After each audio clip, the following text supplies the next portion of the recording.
வணக்கம், அனைவருக்கும் வணக்கம். பொழுதுவனத்திற்கு ராஜேஸ்வரி பேசுகிறேன். வேலாயுதங்க என்னையும் 15 இடத்துல வண்டி கொண்டு நிறுத்திட்டு இப்படி வண்டி கொண்டு நிறுத்தினா என் ஆட்டை எப்படி வடக்கத்து தெற்க போகிறோம்.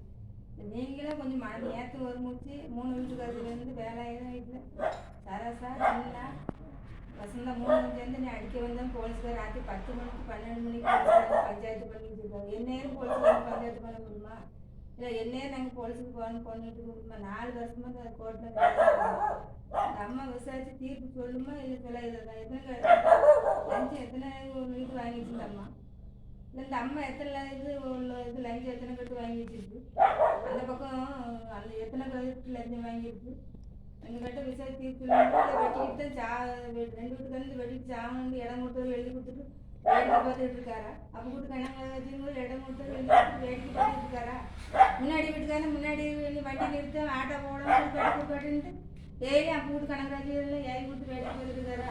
முன்னாடி வீட்டில் நாங்கள் டெய்லி சண்டை கட்டுவோம். ஏன் 15 இடத்துல எப்படி வண்டி நிறுத்தணும், எப்படி ஆட்டோ போடுறது? இல்லை என் ஆட்டோ எப்படி இந்த ரோட்டுக்கு போவோம்?